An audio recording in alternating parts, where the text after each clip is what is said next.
My name is Leah Ranada. I wrote the novel The Cine Star Salon. I'm originally from the Philippines and arrived in Canada in 2006. I live here in New Westminster in Vancouver, in BC. And I'm so happy to have this opportunity to be able to talk about my book and also to talk about Francesca Ekwuyasi's wonderful novel. Uh, yeah. It's so nice to meet you, Leah.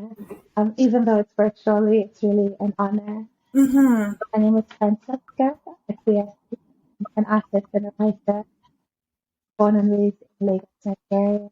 I currently live in Halifax, Nova Scotia. Actually, right now, I'm in Lunenburg, Nova Scotia. It's very beautiful. And yes, my debut novel is Honey Pig Bread. But I'm really excited to talk about your novel, Leah, The Cine Star Salon. It was such an honor to read it and such a pleasure.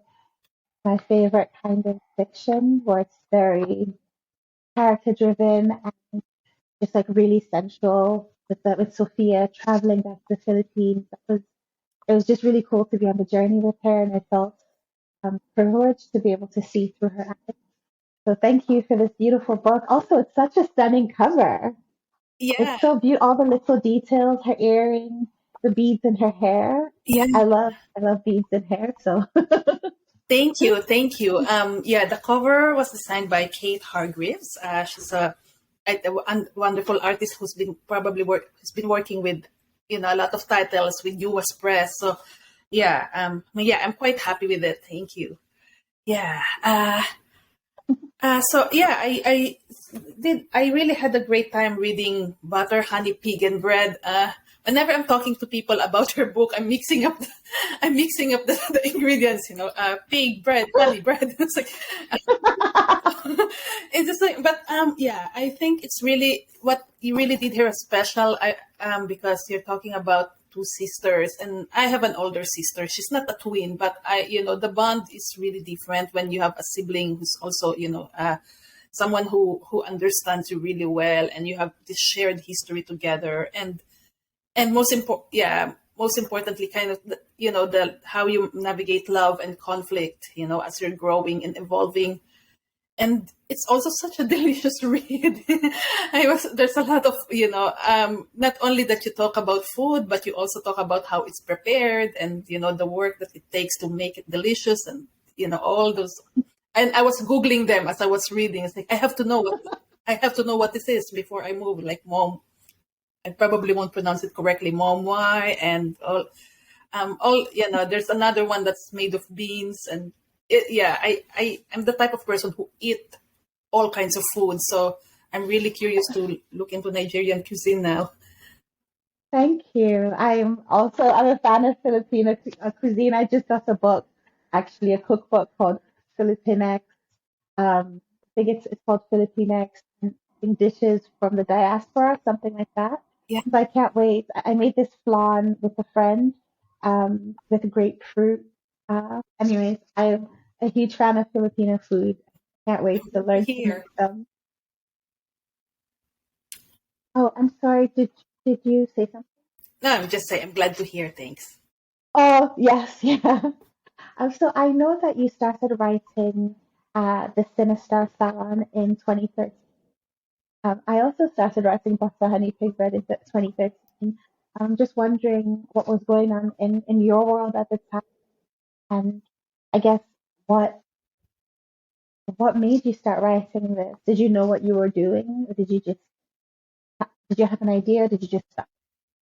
Um, in 2013, that's the year I attended the writer's studio in SFU, which was incredibly helpful in helping me finish the novel. I think I had a very, very rough draft of the novel a year before that. And what was going on with my life? I recently just moved out. I came here with my mom and my siblings, and then I decided I want to live alone. And I think just that simple move, opened up a lot in me, like my mind and things. Even though I wasn't doing anything literally just moved out. But I think, all that alone time and sort of like living on your own allowed me to know myself better. And the novel didn't come to me as a story. It came to me as a combination of elements that I wanted to write about. I wanted to write about a woman, an immigrant woman who's about to do her own thing.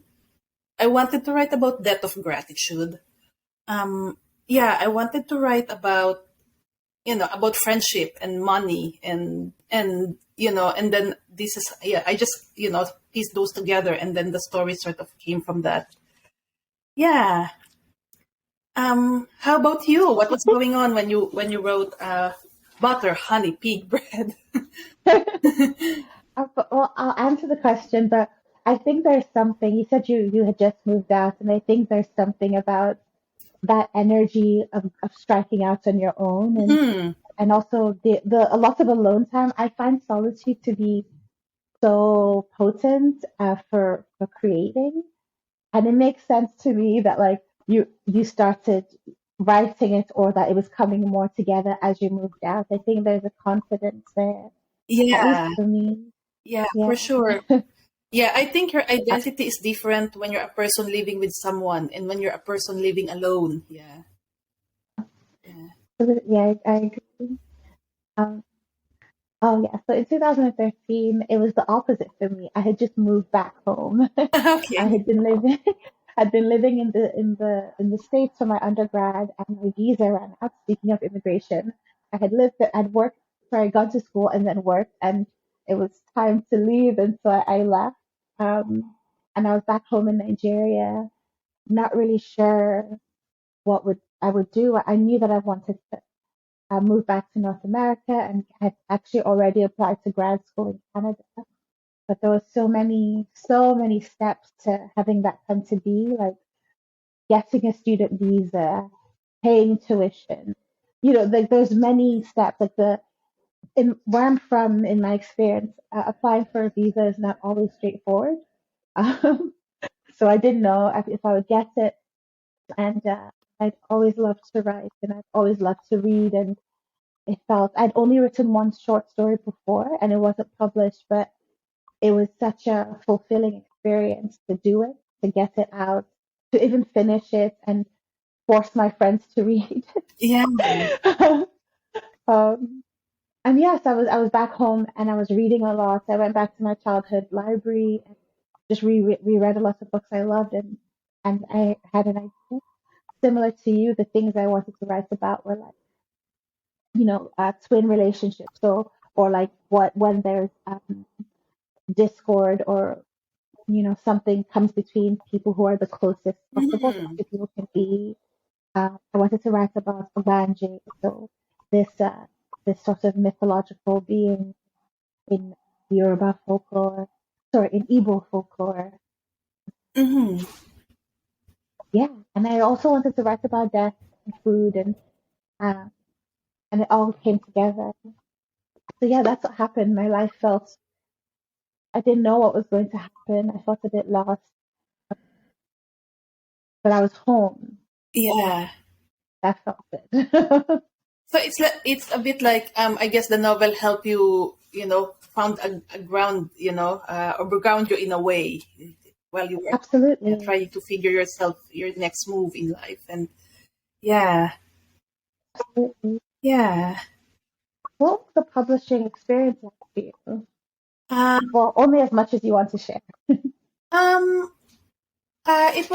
it felt long.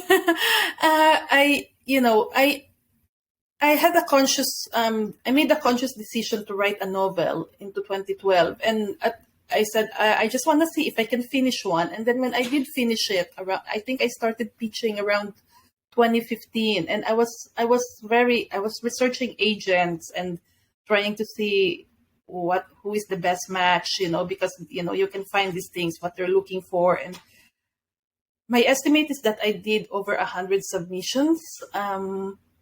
Yeah, all by Well done.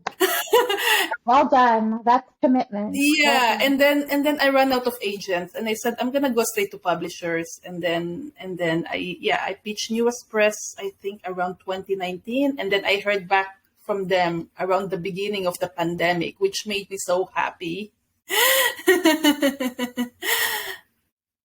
And now it's here. Yeah, I How amazing. amazing. Yeah, it's such an amazing Oh, experience.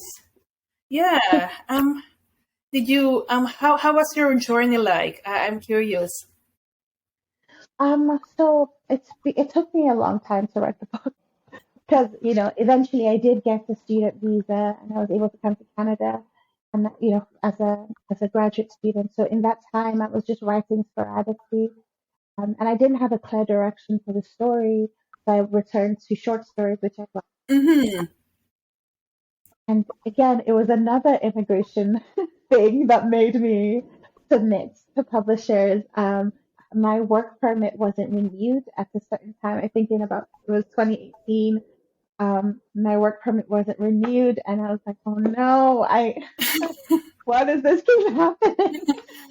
And I felt like I had nothing to lose, so I submitted. I did a query to my publisher, Arsenal Pulp. And before then, I had submitted to a U.S. publisher called Fiction Advocate. Um, I just Googled how to put a query together, Mm-hmm. and they weren't interested, but they were very kind. And so I was like, well, I guess it's not working out. And I didn't even I had looked up I'd looked up agents and submitted to one agent, but really wasn't holding my breath because I didn't understand the system at all. Um, but a good friend of mine was published through Arsenal Pulp, Ariel Twist. Uh, she published a collection of poetry called Disintegrate, Dissociate. And she had such an amazing experience with them. She really encouraged me to submit. So I submitted a query, and months later, they said interested. Um, but I had lied and said it was finished, and so it wasn't finished. So when they expressed their interest, that was like motivation for me to finish it. Yeah, And it still took several months.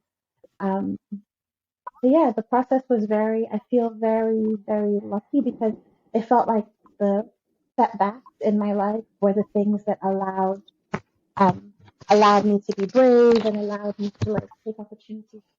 for sure. Yeah, yeah, Yeah. it's wonderful.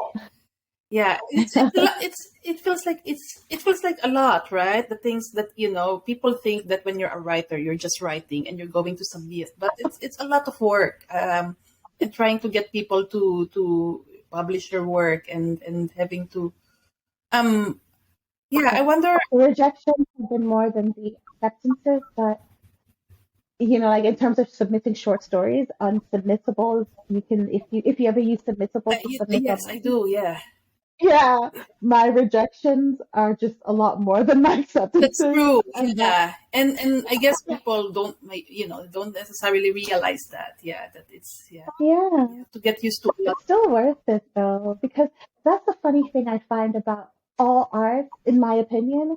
Art is subjective, right? Mm-hmm. And so I know what I like, and I'm like I like this a lot. I'm so So to me, this is a winner, right? But somebody else might read my book and be like, not for me. So that's why it took a long time, but that's why the rejections don't hurt so much because I'm like, not to your taste. That's all. yeah.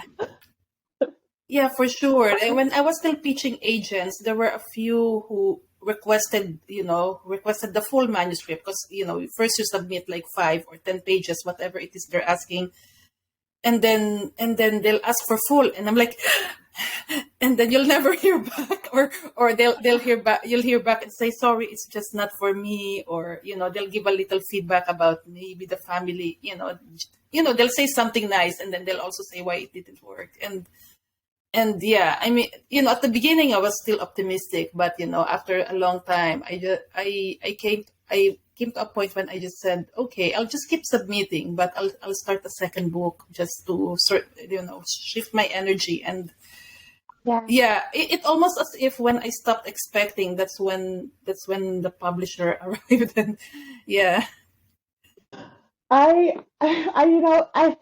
feel like that too about many things, and it's liberating and frustrating to be like, when you stop like reaching for the thing, that's when the thing comes to you, and that just seems so annoying.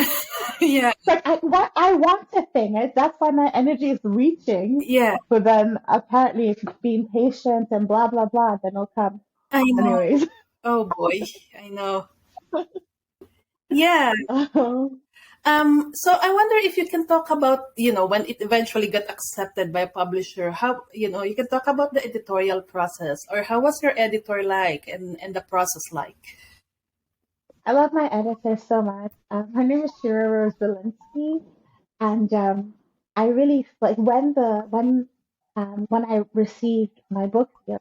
I was actually once again I was home for a month. I needed to be home, and so I went home in 2019, and I received a book deal contract, and the publisher said um, was very honest with me that it was the editor who had championed my work, and it showed throughout the process because she um, she never asked me to like reduce anything, to water down anything. Things that she didn't understand because of course I'm a Nigerian woman. I'm writing about Nigerian people moving in different through different parts of the world through very different cultural lenses. But she never asked me to over explain or anything. If she didn't understand, she just said, "Is there a way that the context can explain what this thing means?" Which I so appreciate. Um, she was very patient, Yeah. very patient with me because I sometimes struggle with time. Uh, and yeah, I just felt really valued and yeah, I felt very valued. I felt like she liked me and liked my work and wanted the best versus um, just being run through like a process or like rigid system. That's very My, important. sorry. Yeah. Yeah. How about you? Uh, yeah, so once my book found home in US Press, my editor is Anne Nothoff, and like you, it was very similar. I was told by Matt Bowes, the general manager, that she championed the book, that she was a huge advocate for it, and it was, to hear that, it was incredibly rewarding, because all after all these rejections, to hear that someone actually wanted to have your book published, and championed it is just wonderful to hear. You feel like, because I like my story, and I enjoyed writing it, and I thought there must be other people out there who feel the same, and then to finally find them.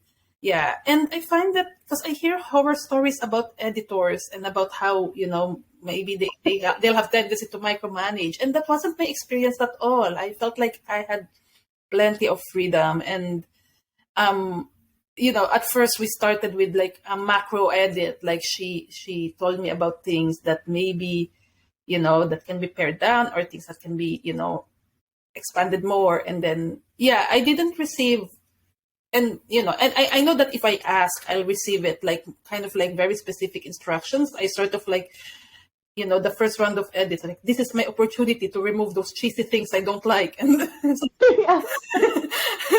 because, I wrote it in 5 years, and during that time I changed, sometimes. Exactly. Yeah, I wrote it in the past and thought it was great, and then, years from now I'll be like, huh, I don't like it. It's like, so, yeah, and then, yeah, and then it became finer and finer, right? You probably know, and then it got to a level where, it yeah, my editor was there. She was very helpful, but the other people at US Press were involved in kind of like the finer line editing process as well.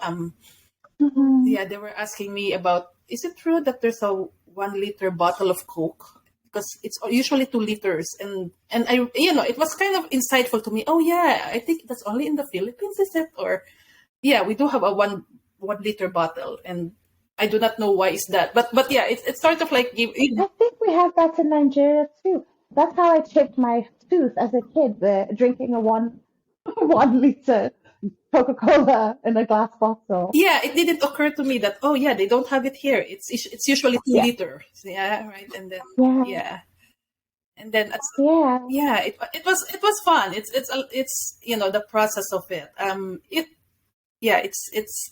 so happy that I have editors, or I have a team that really love the story and didn't feel like they needed to change it so much. Yeah. Similar, yeah. The churros, but there's also the copy editor, um, and the proofreader, and yeah, all of that like fact checking that I wouldn't have occurred to me. Yeah. Yeah, it really was a whole team. Yeah, it feels. I know. I've also heard the horror stories, and I feel slightly guilty because I'm like, it was dreamy. I had a dreamy time. Yeah. Yeah. Okay. um, I'm curious about that because you're an immigrant. I myself am an immigrant, and I'm not wondering. And of course, I've written characters who are immigrants, and so have you. Yeah. And I'm just wondering about that choice, and if like how much your own, even in fiction, because I find even in fiction, the things I know always come up, like because that's what I know, and it's being filtered through my mind. So I'm wondering about that for you. That question is not very coherent, but maybe you know what I mean. I think when I came to Canada, it's not like I make a conscious decision that everything I write will be about immigrants. It's not. I feel like it's almost decided for me because it occupies a big part of who I am as a person. And uh, first when I arrived here, I feel like I was writing not for publishing but for homesickness. That you write because you wanna make feel more whole as a person. And when you're writing about home and your experience here, it's sort of it makes up for things that feels fragmented when you just left a place that and you're starting a new life in an unfamiliar place. So um so when I was writing my novel, it just really came naturally that it will be about someone who has a home somewhere else and also has a home here. It's almost like because you're operating with dual mind. When you observe, say, maybe for example, you watch a news here or you observe people here, there is a part of your mind that looks at it from the perspective of a person who lives here, and there's a part of you that thinks, oh, if this was back home, this will be seen different. That kind of mindset. So yeah, I'm really interested in exploring that in my writing because I think I'm really curious about reading other works too, because yeah, there's so much to know and there's so much to share. Yeah. I wanted to ask, how did you deal with timelines? I struggled with it, and I'll talk about that. But I wanted to know, because you have people they're who's remembering their past, and also they're existing in the present, and then you also have three point of views, or three characters, switching point of views. Like, I imagine, it must have been a lot of work trying to navigate that as a writer. Maybe I don't. I Or did I it feel think more I just natural? wrote. Well, I think it felt natural, just mostly because those are the kinds of stories I've enjoyed for a very long time. So, for example, I read Babysitter's Club growing up. Yeah. And each chapter is from a different character's point of view. And many young adult novels and teen novels that I grew up reading were like that. And the page would literally start with like the character's name, who's speaking, and the name. Uh-huh. Um, and then in my adulthood, like the novels I've enjoyed very much have um, the narrative has just moved through time um, in a similar way as my novel. I just really enjoy it because even when the way I tell stories, even with my friends when I'm gossiping, it's not straightforward because there's so much background information that they need. Hmm. So the story's kind of going in, when I even tell the story, it goes in both ways. Um, so it felt a bit natural, although now I'm wanting to understand it better. Like, like, yeah, I'm wanting to understand it better, to learn different styles, because this novel, you said something earlier about how you like your story, and I feel similar about this novel. It's my debut, and I wrote it for so long and enjoyed writing it, and it felt not easy, but it felt like a pleasure. So I want to challenge myself as a writer, so I guess I should understand how and why I chose to write time in that way. Um, I don't fully understand it yet. But I do know that a story that starts here and ends here, that straight line, Uh-huh. is not easy for me because there's so much. And not everything that happens in the present, like, is informed by everything that happened before. Yeah, Um, yeah. it's true. It's really hard. My experience was that when I was workshopping the early drafts of the Cine Star Salon, at first people don't understand it, because it seemed to them that my protagonist was being I don't remember the word they yeah, but it seems that she's being, falling all, she's being too lenient with Auntie Rosie, that she was Mm, that Auntie Rosie was being unreasonable, and Sophia was sort of giving her too much slack, and it's more than that. And I thought, okay, maybe I need, so I responded by putting the flashback in one big chunk so that they'll understand. But that doesn't work too, in kind of like in a narrative way. Because it's really not good to have a huge chunk of flashback in the middle of.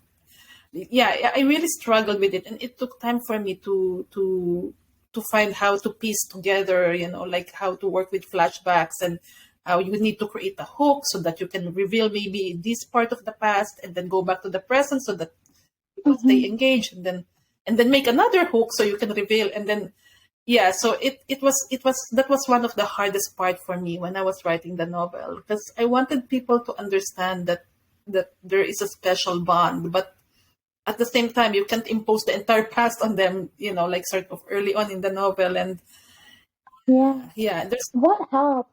What helped you kind of find a way to have it make sense, to have flashback and a hook, and to justify Sophia's choice?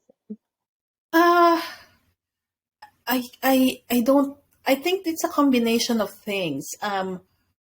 Maybe along the way I have to refine the characters, and maybe in the earlier drafts I'm realizing that I have to make the characters more well-rounded and more nuanced, so that Right. they understand that they're not just, they don't fall into this narrow traits of, her being loud and being, pushy, and Sophia be lacking the backbone, because I think that's the impression my early readers were getting. And Sophia was making these choices willingly, and she's doing that to honor a friendship. And yeah, so I think it's just to remember the deeper truth of what I'm trying to write. And then I guess on a more technical level, yeah, I read some things about, online articles about dealing with flashbacks, how you can use a moment when she looks at something in the present, and then it makes her remember something to, and then, it's just navigating those and deciding, okay, I need that moment in the salon to come up at this time, to serve a present moment later on. So I have to come up with a hook to usher in that flashback. Yeah. So Right. yeah, I was using post-its and paper. Like, I was very low tech about these things, because I'm literally moving post-its around to see if they make sense. Yeah. That's really cool. You sound like you're like just technically very, I don't know the right word, adept. I don't know. It's just like learn, like it sounds like you were learning techniques to make the story make sense. It, like, intentionally doing so, which is really cool. Yeah. I I think admire that. loyalty to your story really helps, and you must feel the same. That that when I wonder, did you what was your experience when you were workshopping, or like what were you learning along the way when your novel was in its earlier form? Hmm. Wow, I was learning so much because I know the characters, I know the story, I know the background. There's so much more that I wrote than is in the finished book. And so there's so much scaffolding beneath every character and their choices. But I learned that yeah, sometimes you don't need a whole paragraph. Sometimes you just need a line. Um, and my writing changed because it took so long, right? It changed. The last few chapters are a lot more sparse because I had learned through the writing, through the editing, how to say enough with less versus a little bit with so much. And also because like I like to like a sensual, like I want to feel immersed in a story. When I was a kid, I did a lot, like every both, like I really would be transported. And with distractions and adulthood, I just struggle to stay focused or like really be in a story. So I knew that I wanted to really immerse readers in the story. And I was doing that by giving a lot of detail, but I learned in the editing process and the workshopping process that there's ways to do that in few words. And I don't think that one is better or more valuable than the other, but I want to just have an arsenal of all sorts of skills. I want to be able to be long-winded and, use all the adjectives and describe everything. And I want to be able to get that same effect with a sentence, a line. So that was, some technical things I picked up on and want to keep honing. Um, Oh, and I also in the editorial and workshopping process um, realized I like for my story to sound like it's being spoken.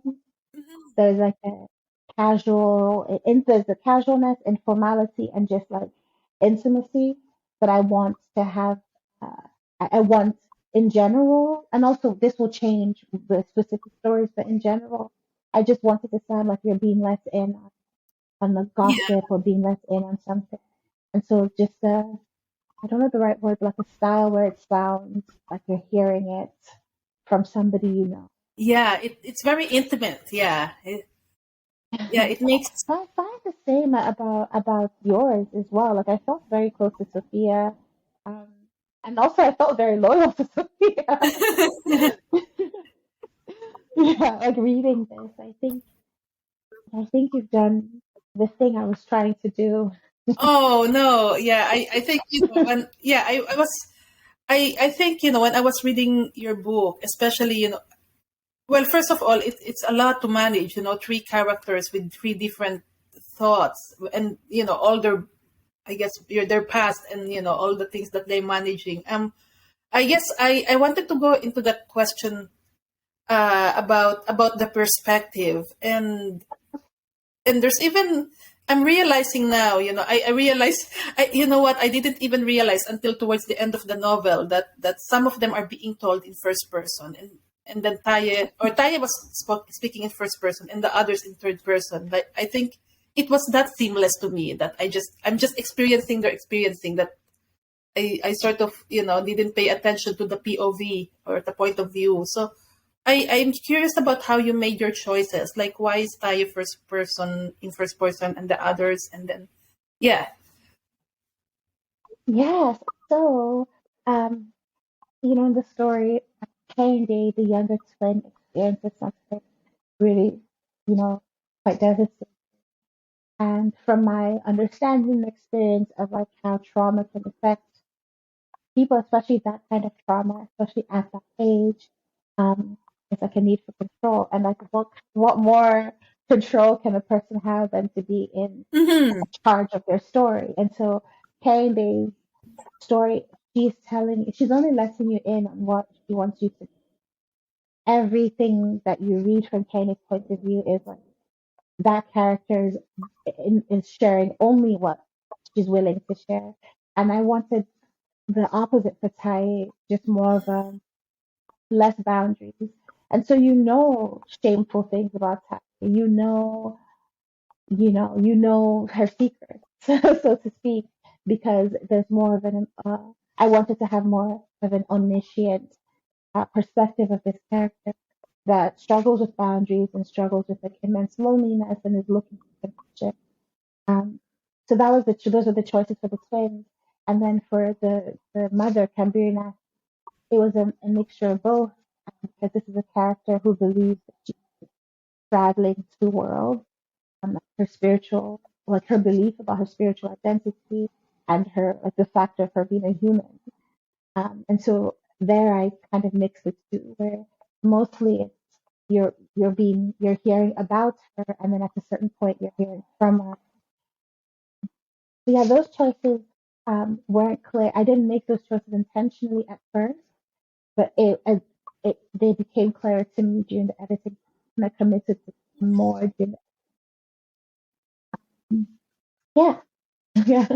Yeah, I just want to give Nachi a hug. She's so, yeah, she went through so much, and she's like this really loving mother, but at the same time, she's also, she's also going through rough times, and she's not always, it might seem to some readers that she's not always there for the daughters, right? Because she's unwell, she's in bed, um and I like, I like how you were able to portray her internal conflict about trying to, like ignore the kin, and the I'm really into, I've never encountered something like that in other stories before, where someone is actually choosing to leave or can choose to depart, and at the same time, Mm. even if life brings you so much pain, and she keeps choosing it because it's also so much love and so much, wonderful things, and then and then she had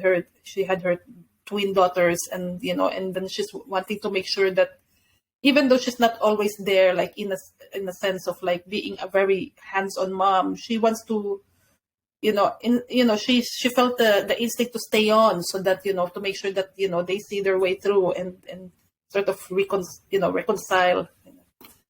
Yeah. Thank you so much for saying that. I'm not a parent, and Hmm. I don't know if I will be, maybe one day. But I always think about what a challenging choice to become a parent, Yeah. because just I'm a grown woman, and some days I let myself down, and I just wonder. It just feels like a huge endeavor to commit to raising another human being. Yeah. And so I always say, and I think about my mother, my grandmother, the women in my life, the mothers in my life, the parents in my life, and they're just people, and they mess up all the time, but they still just. It really seems like the most impossible love, but like the most like I don't know, like such a challenging thing to choose, and yes, people just keep choosing it. Yeah. Yeah, and I love children, and um, but yeah, it seems like a huge commitment, and I think that's a testament to like a kind of love. Um, doesn't make sense, but we still do it. I Yeah. don't know. Yeah. I wanted to talk a bit about friendship, because to me, this is a book about friendship. Mm-hmm. Um, and I'm wondering, I suppose, why, and maybe you can correct me if I'm wrong, but it seems to me the whole anchor of this book is like friendship. Um, why did you choose that? Um, Because it could have been romantic love. It could have been, yeah. I guess, because I mean, I was saying earlier that I wanted to talk about debt of gratitude, and how, I guess, the idea of behind debt of gratitude is when someone did you something good, really good. It's you're indebted to that person, and it seems as if that never ends. That you're always, you're always trying to make it up, or you have to be, you have sort of bound to that person for life. And uh I wanted it to be about friendship because I think, because for the lack of a better word, friendship is kind of like the least commitment heavy but still kind of like binding relationship. Families are heavy, like, they say blood is thicker than water. You have to do things for your family, even if you don't like them. And then, Yeah. and then you have a partner. And then I think friendships there's really no contract for you to keep a friendship, but at the same, and then you stay there willingly. And then I wanted it to be something that it looks as if Sophia can easily walk away from it. But at the same time, it's such an incredible friendship.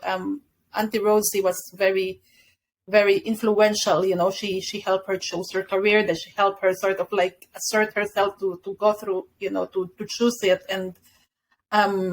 I and then I like that I was able to design it in such a way that the friendship is unusual, that they have they're different in age, in background, even their personalities. And so that kind of there is that conflict that she's not a friend that's easy to explain, that she cannot say she's my friend from school or she's my friend from work, or it's a friendship that she sort of harbored in secret, so that when it came time for her to sort of try to make up for the things she did for her, it's always so hard to explain, like to justify to her parents, for instance, or to even to herself. Like, she keeps wanting to walk away, but then something pulls her back in. Yeah. Yeah. I really wanted to ask about using both Tagalog and English, like the choice to do that, because I love a lot of diasporic fiction, and I'm actually quite used to seeing multiple languages in English text, and it makes me happy. I love to see it.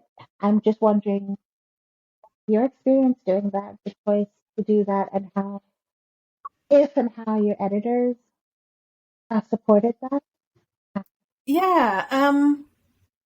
It's I didn't have an actual process of how to choose. I know that I'm writing a novel in English, but then when I'm imagining my Filipino character speaking, they're speaking in Tagalog, of course, and somehow I want that to show, and but then at the same time I'm also bound to this kind of like obligation to make sure that that there's clarity. So I wanted to. There wasn't a process. I was being intuitive about it, and I was adding words that felt like it reinforces the meaning more of. And my editor has been wonderful in that they're not trying to remove things. I never did get an instruction to make it clearer or to remove or something. It was, they really accepted all of that. I I wish I can explain it better, but it seems to me that one of the things I made sure to avoid is that I think there is a line between trying to make your characters sound as if they're speaking their language, even though you're writing in English, and then there's also it might slip into a tendency where your character sounds like they're speaking broken English, so that it sounds as if they're inarticulate. And I want my characters to all sound articulate and confident in their speech, but at the same time, I'm using two languages, sort of. So yeah, I'm really careful not to, just to make sure that, when I'm writing, including Tagalog words, it's something that just sounds, to me anyway, seamless in kind of like the sentence. And that's, and I wonder how was your experience with it? Because I do notice that there's a lot of I didn't have, I was getting the context, when I was reading the book, Oyimbo and the name of foods, and then sometimes there's like multiple lines, and that I feel like they're, maybe I'm not using the right word. It's like they're cognates of English sometimes, just adjusted to the vernacular, and which I'm familiar too, because we do that in Tagalog too. Yeah. Yeah. No, I think the Tagalog words, I think you were successful in what you were trying to do in terms of your characters are very clear, and I don't feel left out. I don't speak Tagalog, and I don't feel left out in any way, because even things I didn't recognize, I Googled. same as when I was a kid. Like if there are words I didn't know, I would just use a dictionary. Um, but yeah, for me, I just wanted to write how I spoke. So to my Nigerian friends, there's ways we talk, and we do speak broken English in many ways, pidgin English, right? So a combination of like English and Yoruba, Hausa, Igbo, and then just words that are their own words because of the mixture of all the languages. And that's how I talk to many of my friends, especially if I want to gossip, and I'm here and I don't, I don't speak Yoruba or Igbo fluently. I want to gossip with a Nigerian. I speak pidgin English. Um, so I wanted to just have that be as natural as possible. But I have a friend, her name is Amin, and she's a book blogger, and she hates it when she feels that Nigerian authors are over explaining Mhm. Nigerian things. She's like, who are you writing for? We all know what this thing means. Why are you over explaining it? And I understand because, we live in a globalized world, so it doesn't matter where you're from or what you're writing. Your audience can be across the world and you want to be relatable, right? Yeah. Um, and I think there is a fine line though. And well, for me, this like I feel this is successful in that, Thank you. I've never been to the Philippines, but I want to go and I don't feel like you were spoon feeding me. Like I don't feel like you're pandering to me in any way. Thank you so Um, much. Yeah. yeah. Yeah. Yeah. I think, yeah, I really believe that people, I like the experience of looking up things. Like I'm remembering now, I remember looking up the uh, Ghana to go bag. And I kept Yes. coming up, and I'm like, "What does that mean?" And at first I ignored it, and I think I know it's a bag, and then I looked it up, and then there was so much context into it, like like some people call it China to go back, like, and then there's a whole history about it, about how people Yeah. had to go back to Ghana, and because of an arrest in Nigeria, and yeah, I'm so glad that I looked it up, like, so I think sometimes when we're reading, we feel, maybe some people will feel like, oh, it's a bother to have to navigate these unfamiliar terms. I mean, it wasn't written in Nigerian, but it was something with, obviously a local flavor to it. So, and I have to look it Mhm. up, and I'm so glad I did. So now I know what a Ghana to go Yeah. bag is, and, some sort of story behind it. And And that's the cool thing is like I think many different cultures have different names for this. It's the same style of bag, but in Nigeria it's called Ghana Masoba. A friend of mine was in Peru and she was like, "Oh, I'm going to bring these beautiful woven bags that I found in Peru," and I was like, "It's Ghana must go." That's one of I love to see that how it's the same thing in different cultures and with different names and different stories, but we all can recognize it once we see it. yeah, I love that. it's so nice. Yeah, I really want to have you talk about the food.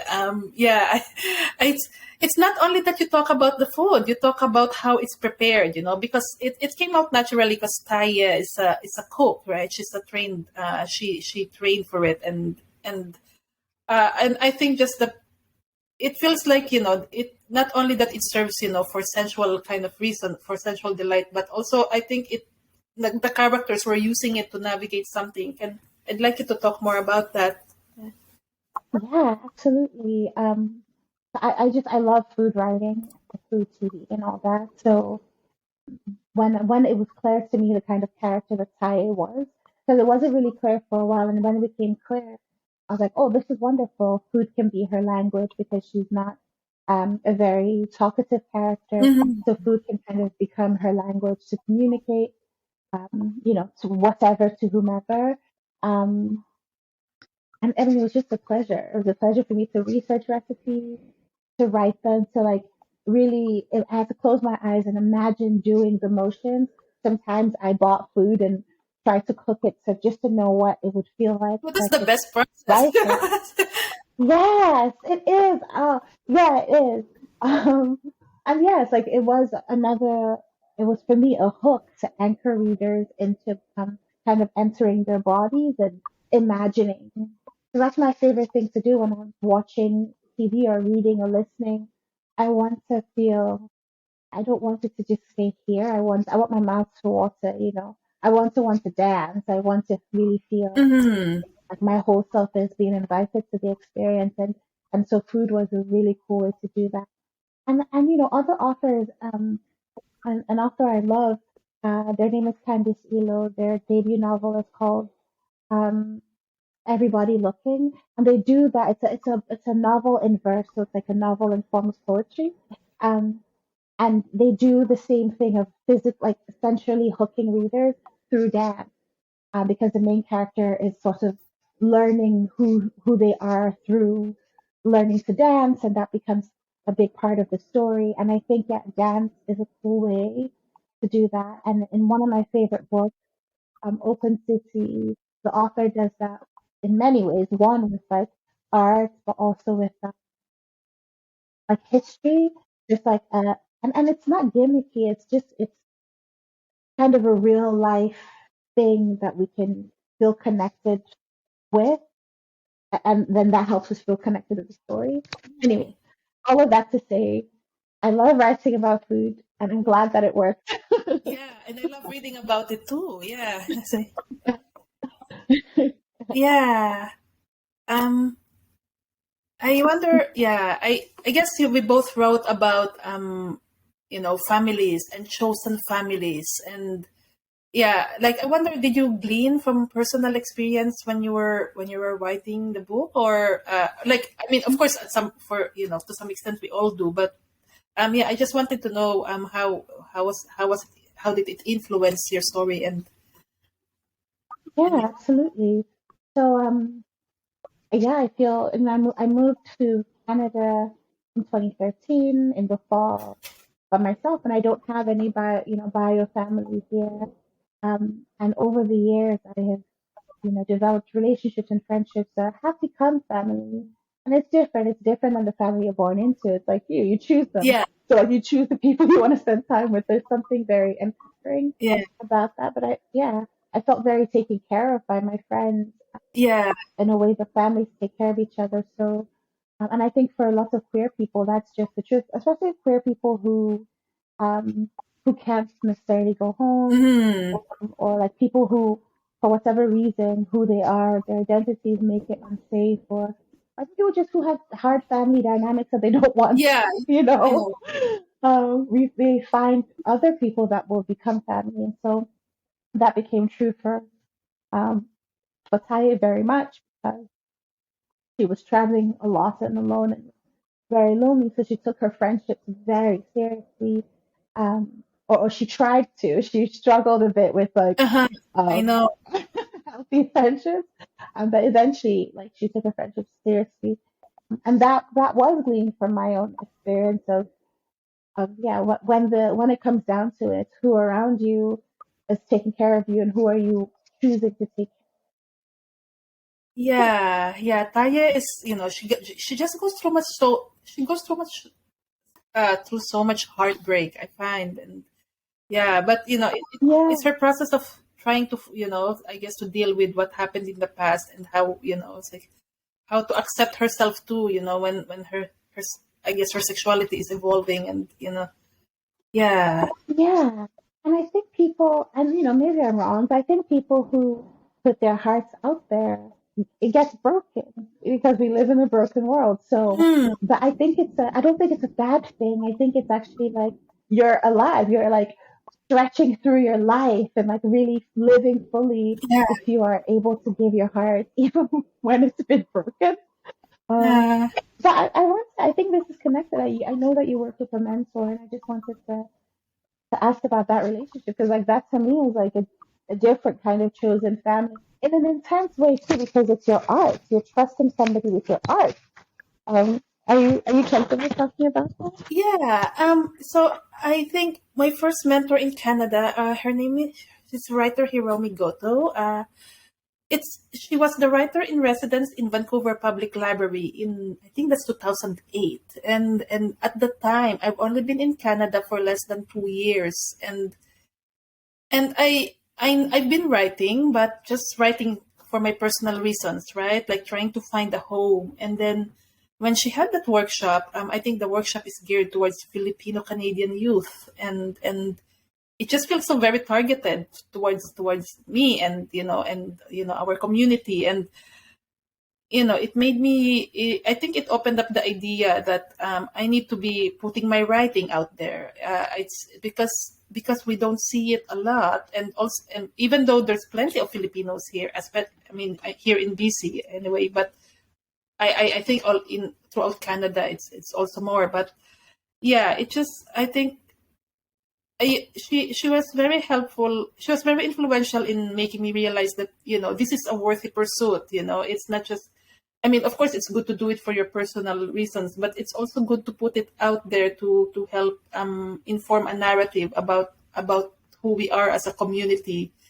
But yeah, it will serve that purpose. And then after that, I think there's been a couple of opportunities when I got to send her stories. And then I went to the writer's studio where the mentor is Timothy Taylor, and Timothy wrote books about, I don't know if you read the Stanley Park. It's about, there's some food writing there too. And, that's my experience in reading someone. When I went to the writer's studio, I chose not to read his books because I'm so afraid of being influenced, but then I read him. Right. Yeah, I read him after the program ended. And, and then by the time, I think my book is a bit more kind of like closer to being whole. And yeah, it's my experience of reading a book about a business, about a person running an enterprise, and they're about the practicalities of it, thinking of supplies and money and things like that. So, those have been really helpful influences. And, yeah, I love that you wrote about money. I think I know it's a I really good love thing. that. Yeah, especially between friendships, right? Like we do everything for our friends, but our money is limited, and Yeah. yeah. And I find that I don't see a lot of like just frank, like realistic conversations or like navigating money. I haven't read a lot of work about that. Like I've read about like immense poverty or like, like hyper intellectual narratives about class, but just like real life, like money between people. Yeah, I haven't read a lot about that. So it was so refreshing. yeah. I wish there were more.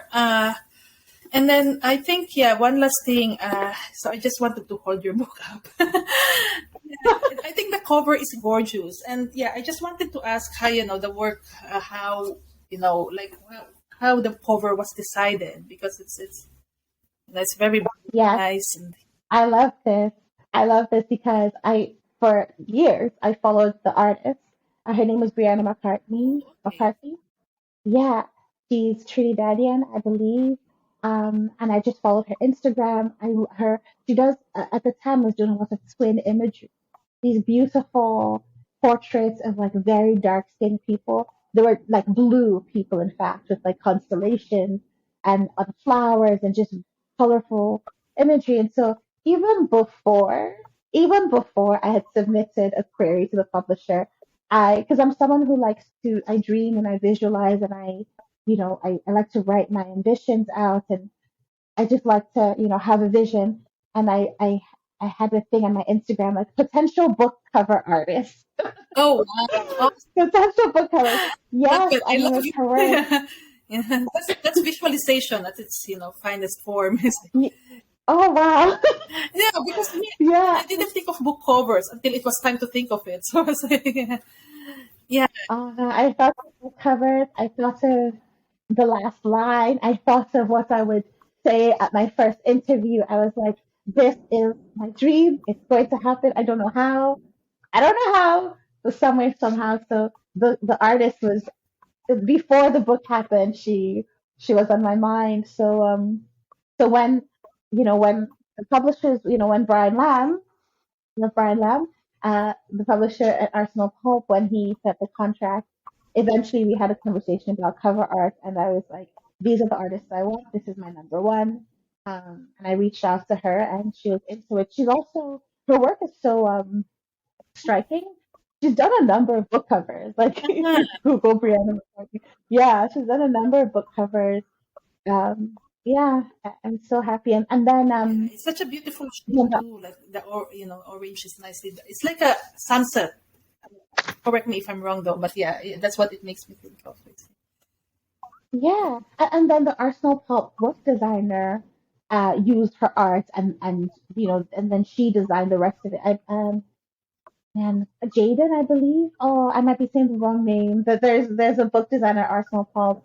I might be saying the wrong name. My apologies. But yeah, she then did the fonts, and Yeah, I love to follow her and see her other book designs that she does. She likes to post on Instagram all the potential, like all the choices of designs that she had for the author, and then the final one. But yeah, it was a combination of Brianna McCartney, and then I don't have my book in front of me, so I can't see her exact.